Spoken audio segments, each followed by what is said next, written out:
نحمده ونصلي ونسلم على رسوله الكريم اما بعد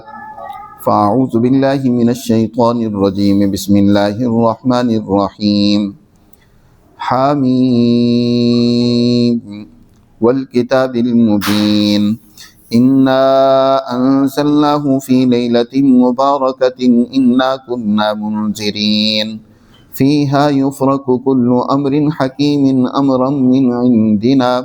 إنا كنا مرسلين رحمة من ربك إنه هو السميع العليم رب السماوات والأرض وما بينهما إن كنتم موقنين لا إله إلا هو يحيي ويميت ربكم ورب آبائكم الأولين بل هم في شك يلعبون فارتقب يوم تأتي السماء بدخان مبين يغشى الناس هذا عذاب أليم ربنا اكشف عنا العذاب إنا مؤمنون أنى لهم الذكرى وقد جاءهم رسول مبين ثم تولوا عنه وقالوا معلم مجنون إنا كاشف العذاب قليلا إنكم عائدون يوم نبطش البطشة الكبرى إنا منتقمون ولقد فتنا قبلهم قوم فرعون وجاءهم رسول كريم أن أدوا إلي عباد الله إني لكم رسول أمين وأن لا تعلوا على الله إني آتيكم بسلطان مبين وإني عذت بربي وربكم أن ترجمون وإن لم تؤمنوا لي فاعتزلون فدعا ربه أن هؤلاء قوم مجرمون فأسر بعبادي ليلا إنكم متبعون واترك البحر رهبا إنهم جند مغرقون كم تركوا من جنات وعيون وزروع ومقام كريم ونعمة كانوا فيها فاكهين كذلك وأورثناها قوما آخرين فما بكت عليهم السماء والأرض وما كانوا منظرين صدق اللہ العظیم۔ یہ سورہ دخان کا پہلا رکوع ہے۔ فجر کے بعد جو ہمارا دروس کا سلسلہ الحمدللہ عرصہ دراز سے چل رہا ہے، اس سلسلے کا یہ درس ہے۔ آج کیونکہ 15ویں نصف شعبان ہے، یعنی شب برات ہے، اور اس سورہ مبارکہ کے پہلے رکوع میں بعض مفسرین کے نزدیک اسی شب کی اہمیت و عظمت کا تذکرہ ہے، اور یہ درس آج اگرچہ ہم نے فجر کے بعد دینا تھا، لیکن فجر کے بعد ہم نے اس کو عشاء کے بعد پر منتقل کیا اور فجر کو درس نہیں دیا، تاکہ اس شب کی مناسبت سے بات چیت بھی ہو جائے اور ہمارا یہ جو سلسلے کا درس ہے وہ بھی ہو جائے گا۔ یہ حوامیم یعنی وہ 7 صورتیں جن کا آغاز حامیم سے ہوتا ہے، ان میں سے یہ 5ویں صورت ہے، اور اس حامیم کے بارے میں اس سے پہلے یہ بات بیان ہو چکی ہے کہ حروف مقطعات میں سے محققین مفسرین کے نزدیک ان کے بھی معانی ہوتے ہیں۔ ایسا نہیں ہے کہ عربی کا کوئی حرف جن سے الفاظ اور کلمات اور جملے ترکیب پاتے ہیں ان کا کوئی معنی نہ ہو۔ عربی میں ہر ایک حرف کا بھی ایک معنی ہوتا ہے۔ ہا، اس کا بھی ایک معنی اور مفہوم ہے، اسی طرح میم، اس کا بھی ایک معنی اور مفہوم ہے۔ عام مفسرین تو یہ کہتے ہیں کہ حروف متشابہات میں سے، اور متشابہات کے بارے میں قرآن مقدس کا جو ذکر ہے وہ یہ کہ قرآن مجید کی آیات 2 طرح کی ہیں، ایک تو محکم اور دوسری متشابہ۔ محکم وہ آیات کہلاتی ہیں جن کے احکامات بالکل واضح اور دو ٹوک ہوتے ہیں۔ مثلا اللہ نے حکم دیا مسلمان جماعت کو کہ نماز پڑھو، اقیموا الصلاۃ، زکوٰۃ ادا کرو، وآتوا الزکوٰۃ، اور زنا سے بچو، چوری سے بچو، ظلم اور زیادتی کرنے سے بچو۔ یہ اللہ کے واضح احکامات ہیں جن کو محکم کہا جاتا ہے۔ بعض اللہ کی آیات اور احکامات ایسے ہیں جن کی مراد واضح نہیں ہوتی، ان کو متشابہ کہا جاتا ہے۔ متشابہات کے بارے میں یہ ہے کہ ان کا علم راسخین فی العلم تو جانتے ہیں، لیکن عام لوگ جن کا سرسری علم ہوتا ہے وہ ان کے معنی اور مفاہیم کو نہیں سمجھ پاتے۔ جو علم میں رسوخ رکھتے ہیں، گہرائی رکھتے ہیں، انبیاء ہیں یا اسی طرح انبیاء کے جو جانشین اور ورثاء اونچے درجے کے اہل علم ہوتے ہیں، وہ ان کے معنی کو جانتے ہیں۔ چنانچہ حضرت الامام شاہ ولی اللہ رحمۃ اللہ علیہ جو بہت بڑے اس خطے کے محقق، مفسر اور بہت اونچے درجے کے عالم ہیں، جن کو ہر ایک طبقہ فکر ان کی عظمت کو، ان کے علم اور امامت کو تسلیم کرتا ہے، وہ فرماتے ہیں کہ خاص سے مراد در حقیقت اللہ کا وہ نور ہے جو عالم بالا میں متعین نہیں تھا۔ وہ انتہائی روشن نور اس دنیا میں اللہ کے انوارات اور تجلیات کے ذریعے ہی سے اللہ کا بندوں سے تعلق قائم ہوا ہے۔ اللہ ایک ذات نور ہے، اس کا کوئی وجود نہیں ہے کہ ہم تشبیہ نہیں دے سکتے کہ اللہ کوئی وجود رکھتا ہے، بلکہ وہ وجود سے بہت ماورا ہے۔ وہ نور علی نور ہے، سراپے نور ہے، اور اس کے انوارات و تجلیات دنیا میں نزول پاتے ہیں، اور انہی کے ذریعے سے انسان اللہ سے اپنا تعلق قائم کرتا ہے۔ تو اللہ کا وہ نور جو اجمالی طور پر انتہائی روشن تھا لیکن متعین نہیں تھا عالم بالا میں، اس پر دلالت کرتا ہے، اور میم اس نور کی تعیین پر دلالت کرتا ہے کہ اللہ نے پھر اس نور کو اس قرآن مقدس کی صورت میں متعین کیا، اور پھر وہ نور اس قرآن کی صورت میں متعین ہو کر نبی کریم صلی اللہ علیہ وسلم کے ذریعے سے دنیا میں انسانیت کی طرف بھیجا گیا، اور اس نے آ کر دنیا میں غلط عقائد و افکار ان کو ختم کیا، اور جو باطل نظام تھے فاقن نظام ہی، کہ جس قدر بھی برے باطل ظلم و زیادتی پر مبنی نظام اور سسٹم اور اعمال تھے، اس نے آ کر ان کو توڑ دیا۔ تو یہ اللہ کا وہ نور ہے جس نے آ کر انسانیت میں ایک انقلاب برپا کر دیا۔ تو حامیم یہ در حقیقت اللہ کی اس نور کی ترجمانی کرتا ہے۔ آگے اسی نور کتاب مقدس کی قسم کھا کر اللہ نے فرمایا والکتاب المبین، قسم ہے کتاب کی المبین جو واضح روشن ہے۔ الکتاب اس سے قرآن مجید مراد ہے کہ اللہ سبحانہ و تعالیٰ اپنے کلام مقدس کی قسم کھا کر فرما رہی ہیں کہ یہ قرآن بالکل واضح ہے، اس کے معانی اور مضامین، اس کی ہدایت انسانیت کے لیے واضح ہے، کوئی اس میں اشتباہ نہیں ہے۔ کوئی انسان اس سے رہنمائی لینا چاہتا ہے اور اپنی دنیا اور آخرت کو درست کرنا چاہتا ہے تو اس میں کوئی کسی قسم کا شک اور کسی قسم کے اضطراب کی کوئی گنجائش نہیں ہے۔ المبین، اور الکتاب سے مراد یہ سورہ مبارکہ بھی ہو سکتی ہے۔ قرآن مجید میں کتب کا لفظ صورتوں کے لیے بھی استعمال ہوا ہے، جیسے سورۃ البینہ میں اللہ سبحانہ و تعالی ارشاد فرماتے ہیں کہ یہ لوگ اپنے کفر و شرک اور ظلم سے باز آنے والے نہیں تھے۔ لم یکن الذین کفروا من اہل الکتاب والمشرکین منفکین حتی تأتیہم البینہ، یہ اس وقت تک اپنی اس ظلم کے عمل سے، کفر و شرک سے رکنے والے نہیں تھے جب تک ان کے پاس کوئی واضح اللہ کی طرف سے بینہ نہ آتا۔ مبینہ رسول من اللہ یتلو صحفا مطہرۃ فیہا کتب قیمہ، وہ ایسا عظیم رسول جب تک نہ ان کے پاس آ جاتا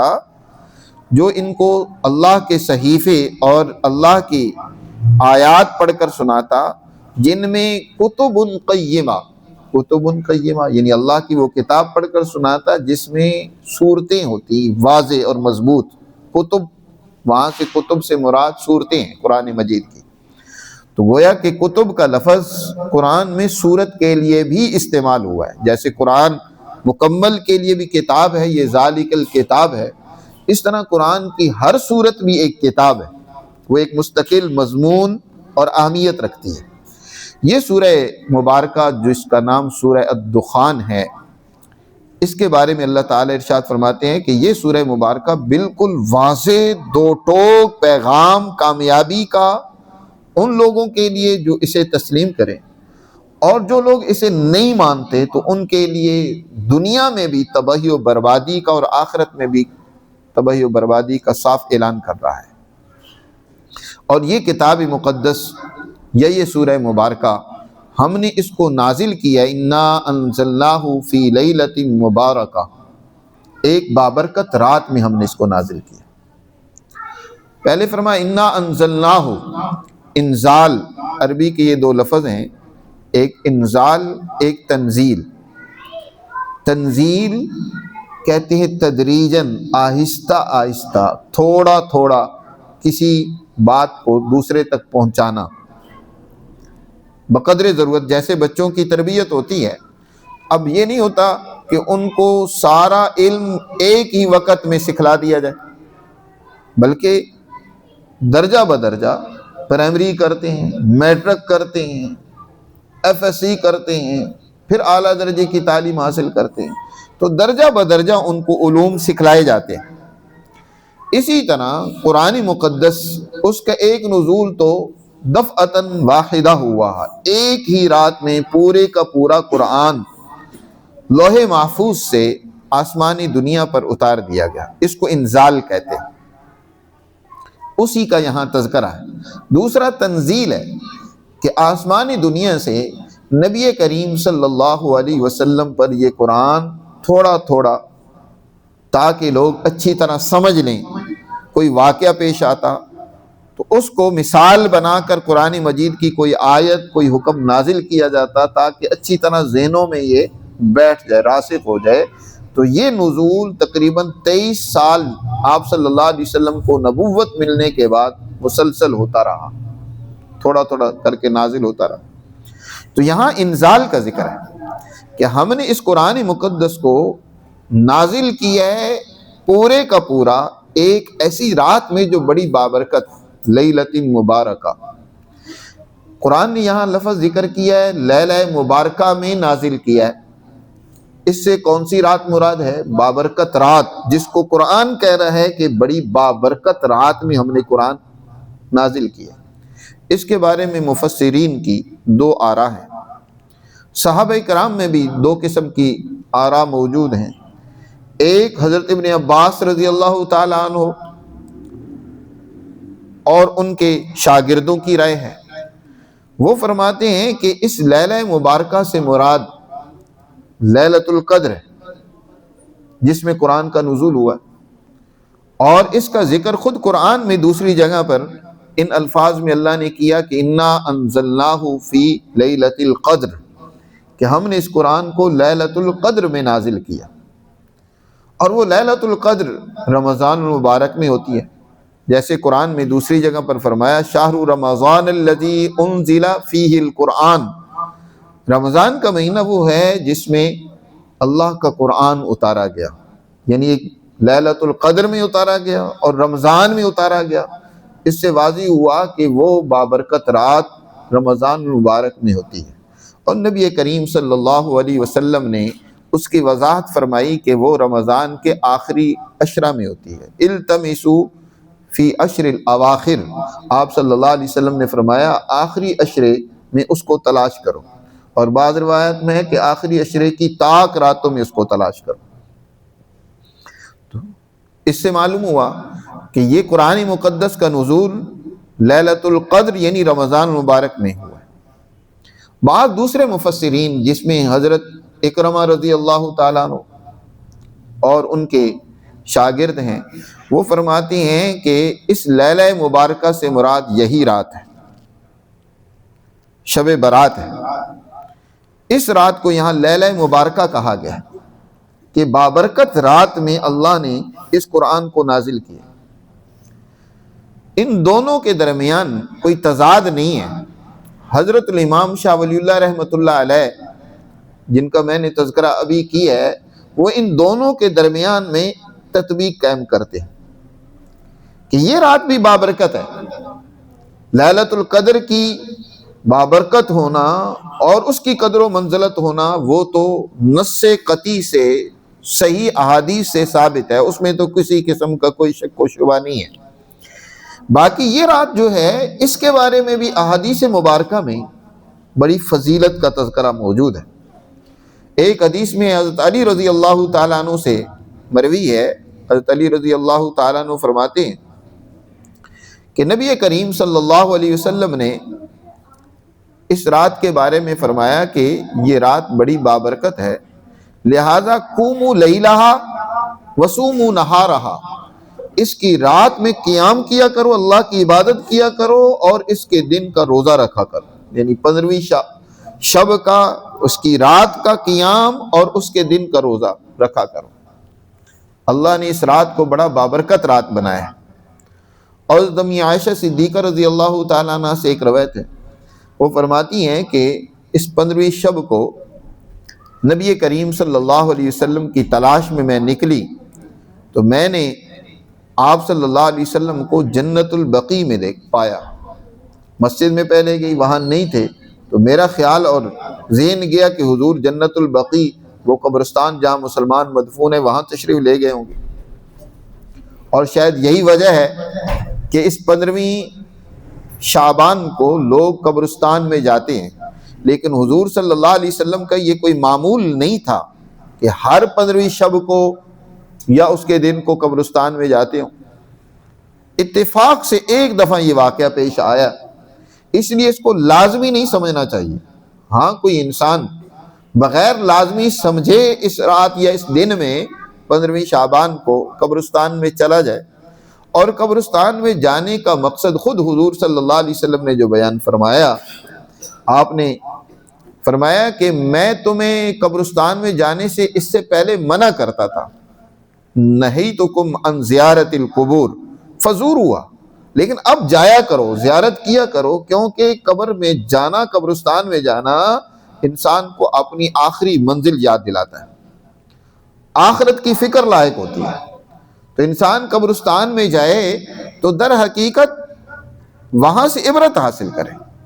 کہ یہ وہ لوگ تھے جو کل تک ہمارے ساتھ تھے، اور آج یہ دنیا سے رخصت ہو کر اپنی اصل منزل کو پہنچ چکے ہیں، تو کل میں نے بھی یہیں آنا ہے۔ دنیا کی بے ثباتی، دنیا کی محبت اور رغبت، اس سے انسان اپنے آپ کو کنٹرول کرے اور آخرت کی تیاری اور فکر میں لگے۔ تو اس ارادے سے قبرستان میں جانا چاہیے، لیکن یہ نہیں ہے کہ 15ویں شعبان یا اس 15ویں دن کو صرف قبرستان میں جائے، آگے پیچھے جائے ہی نہیں۔ حضور صلی اللہ علیہ وسلم کا یہ حکم مطلقاً قبرستان میں جانے سے متعلق ہے، صرف 15ویں شعبان سے نہیں ہے۔ لیکن ایک دفعہ واقعہ ایسا بھی پیش آیا، حضرت امی عائشہ فرماتی ہیں کہ میں نے حضور صلی اللہ علیہ وسلم کو جنت البقیع میں دیکھا، اور آپ صلی اللہ علیہ وسلم نے جب مجھے دیکھا تو آپ صلی اللہ علیہ وسلم نے فرمایا، اور یہی روایت تقریباً حضرت علی رضی اللہ تعالیٰ عنہ کی جو میں نے نقل کی ہے اس میں یہ بھی ہے کہ اللہ سبحانہ و تعالیٰ جو ہی یہ شب یعنی لیلۃ النصف شعبان ہوتی ہے،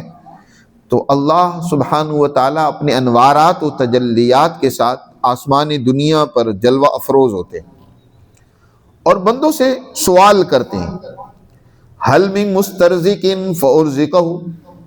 کوئی ہے مجھ سے رزق کا متلاشی، کوئی ہے مجھ سے رزق کا مانگنے اور چاہنے والا کہ میں اسے رزق عطا کروں، اور حل من سائل فاعطی سوالہ، کوئی ہے مجھ سے سوال کرنے والا، مانگنے والا کہ میں اسے عطا کروں۔ حل من مستغفر فاغفر له، کوئی ہے اپنے گناہوں کی معافی مانگنے والا کہ میں اسے معاف کر دوں؟ تو اللہ سبحانہ و تعالیٰ اس طرح سوال کرتے ہیں۔ حضور نے ارشاد فرمایا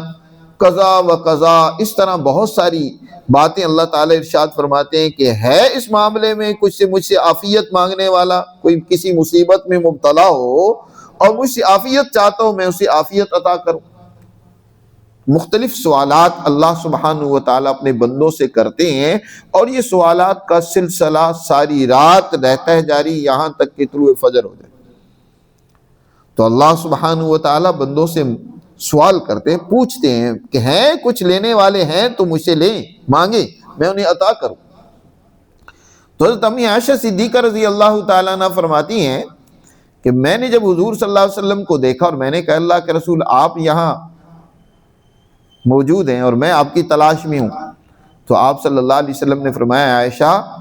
یہ 15ویں شب ہے شعبان کی، اور اس رات میں اللہ سبحانہ و تعالیٰ میرے امت کے لوگوں کی اس قدر کثرت سے مغفرت کرتے ہیں، ان کو معاف کرتے ہیں، جس قدر ایک قبیلے کا آپ نے نام لیا، اکثر آپ حضرات نے سنا ہوگا قبیلہ بنو کلب، بہت بڑا قبیلہ تھا، اور یہ بکثرت سے بکریاں اور ریوڑ ان کے ہوتے تھے، ان کو بکثرت پالا کرتے تھے۔ تو فرمایا کہ ان کی بکریوں کے بالوں کی بقدر اللہ نے اس رات میں میری امت کے لوگوں کی مغفرت فرمائی۔ اس لیے یہ لیلہ مبارکہ اگر 15ویں شب یہاں سے بھی وہی اگر مراد ہو تو احادیث میں اس کی فضیلت آئی ہے۔ اور حضرت شاہ ولی اللہ رحمۃ اللہ علیہ تو یہ فرماتے ہیں کہ یہ دونوں راتیں لیلہ مبارکہ ہیں، 15ویں شعبان کی رات بھی اور لیلۃ القدر بھی۔ آگے جو اللہ نے ارشاد فرمایا نا کہ فیہا یفرق کل امر حکیم، کہ اس رات میں ہر اہم حکم وہ اللہ کی طرف سے اس کا فیصلہ جاری کیا جاتا ہے۔ اس کی تفصیل بیان کرتے ہیں، پہلے اس آیت کے حصے کی تفسیر ہو جائے کہ انا کننا منذرین، کہ ہم نے لیلہ مبارکہ میں اس کو نازل کی ہے۔ اور کیوں نازل کیا؟ اس لیے نازل کی ہے تاکہ ہم لوگوں کو بر وقت خبردار کر دیں، تنبیہ کر دیں کہ اگر تم نے اپنے غلط رویوں کو، غلط سوچ اور افکار کو نہ بدلا تو تمہارے لیے تباہی و بربادی ہے۔ قرآن مجید اس لیے آیا ہے تاکہ لوگوں کے باطل نظریات کو، غلط عقائد کو درست کرے، اور ان کے ظالمانہ اور اعتدال سے ہٹے ہوئے جو اعمال ہیں ان کو ٹھیک کرے۔ اگر کوئی قوم یا فرد اپنی اصلاح نہیں کرتا، اپنے آپ کو درست نہیں کرتا، تو یاد رکھیں اس کے لیے دنیا میں بھی تباہی و بربادی ہے اور آخرت میں بھی تباہی و بربادی ہے۔ تو ہم نے اس لیے قرآن نازل کیا کہ انا کننا منذرین، تاکہ ہم تمہیں ڈرائیں، سمجھائیں، خبردار کر دیں کہ اگر تم باز نہ آئے اپنے غلط افکار سے، غلط اعمال سے، تو پھر اللہ کے عذاب اور اس کی سزا سے بچ نہیں سکو گے۔ اور یہ رات جس میں قرآن کا نزول ہوا ہے، یفرق کل امر حکیم، یفرق، یوضح،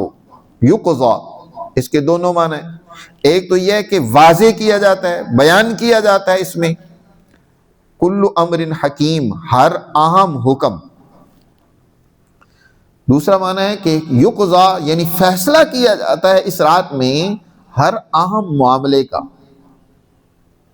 اس رات میں لیلۃ القدر کی رات ہو تو اس کے اندر اللہ کی طرف سے تمام اہم امور ان فرشتوں کے سپرد کر دیے جاتے ہیں جو دنیا کے نظام کے چلانے میں مامور ہے۔ اس کائنات کا سسٹم اور نظام اللہ نے اسی طرح قائم کیا ہوا ہے جیسے اپنے بندوں کو قائم کرنے کا حکم دیا ہے۔ اللہ سبحانہ و تعالیٰ کی ایک پارلیمنٹ بھی ہے جس کو حضیرت القدس کہتے ہیں، فرشتے جہاں جمع ہوتے ہیں اونچے درجے کے، وہاں اللہ اپنے فیصلے سال کے لیے جو احکامات ہوتے ہیں سال بھر کے لیے، وہاں ان کا نزول فرماتا ہے، ان احکامات کو وہاں کے فرشتوں کے سپرد کر دیا جاتا ہے۔ پھر وہاں کے فرشتے جو ان کی انتظامیہ ہیں، جو زمین میں بھی سینکڑوں ہزاروں لاکھوں کی تعداد میں پھیلے ہوئے فرشتے ہیں جن کو ملائے سافل کہا جاتا ہے۔ ایک اونچے درجے کے فرشتے ہیں جن کو ملائے اعلیٰ کہا جاتا ہے، اور دوسرے وہ جو ملائے سافل جو زمین میں ہر انسان کے ساتھ فرشتے ہوتے ہیں، جو اس کی حفاظت بھی کرتے ہیں، اس کے اعمال کو نوٹ بھی کرتے ہیں، جن کو کرامن کاتبین کہا جاتا ہے۔ انسانوں کی حفاظت کی جاتی ہے، اس کائنات کے نظام کے چلانے میں ان کا بڑا عمل دخل ہوتا ہے۔ تو سال بھر کا بجٹ اور تمام معاملات ان فرشتوں کے سپرد اس رات کے اندر اللہ کی طرف سے فرشتوں کے سپرد کر دیے جاتے ہیں۔ قرآن یہ کہہ رہا ہے کہ فیہا یفرق کل امر حکیم